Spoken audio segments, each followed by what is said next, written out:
So here's one of the shims for the main bearing. It goes right here on this side. Excuse me. It goes like this. And these are a different shape than the ones on this main bearing. So I had to make a few of these. I think this is like 3/1000 thick. I can't remember. I made some. I think I ended up making 15 thousandths worth of shims on this side, or maybe 20. And I made 12 thousandths worth of shims on this other side. And they're a different shape than this. I couldn't take this one and stick over there; it wouldn't fit. And then the ones for the rocker, or for the connecting rod, are they're just your typical. They're shaped kind of like a flat triangle with a hole in the center, and they go in between your rod cap and the connecting rod, and you tighten it and you adjust it to the babbitt bearings that they have. So next is just putting these castellated nuts on, tightening them up, and then putting the cotter pin in it as a jam nut to hold the connecting rod and rod cap in place. But I ended up replacing those nuts because the ones on it were pretty rough. How many gaskets did you have to make? 1, 2, 3, 4, 5. 5 gaskets. What do you make them out of? Gasket material. So the head gasket I made out of this is 1/16 thick. And I had one I made them out of a 32nd thickness, but I think a 16th would be a little bit better. So I remade it at 1/16. And then here's the gasket material that I used to make all the other gaskets with, and it's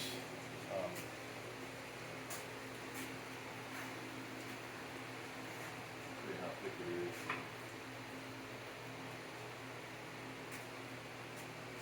That is that stuff's 15 thousandths. No, excuse me. Yeah, 15 thousandths thick. How do you make them? I have a. You can do it a couple of ways. One way to do it is a pretty easy way, and a lot of people probably already know it. I'll grab this little piece here. Use this, and it's kind of an imprint way to do it. You can here, I'll just do it on this piece. So if we don't need a gasket here, but if we were going to make a gasket here, we could do it this way. You can take your gasket material and just tap it with a hammer, and you just keep doing that.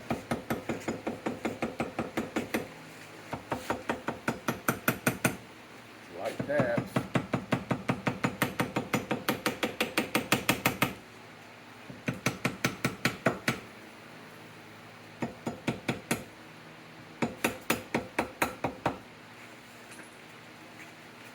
And it'll cut you a gasket.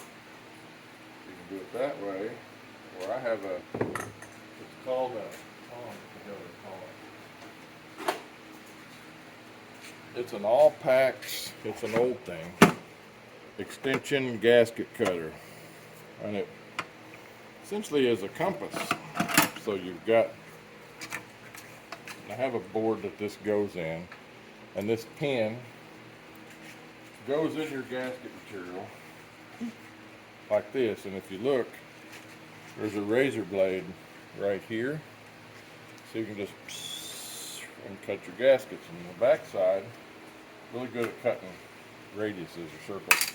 The back side's graduated, so if I need so I guess the last gasket I cut was 4 and an 1/8 inch diameter. So you can just adjust this. There's 5, there's 3, there's a little line on this, and this is graduated. And then you can actually add these extensions to it.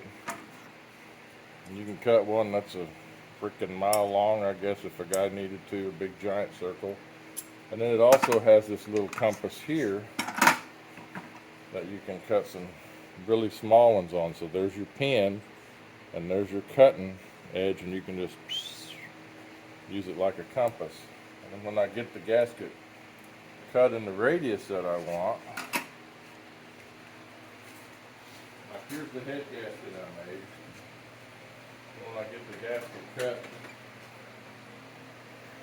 round, then I have they're leather punches actually.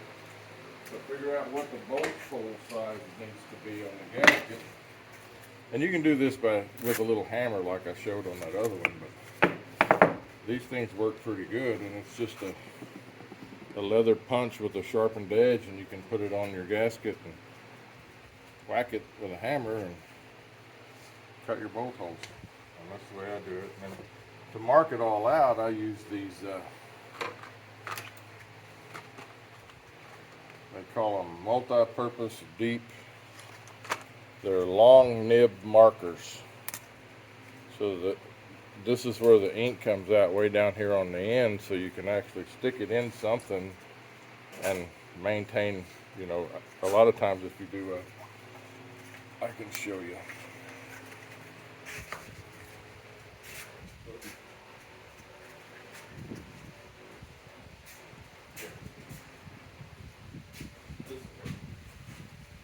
So I want to cut it, say I want to cut a gasket for this round thing, right?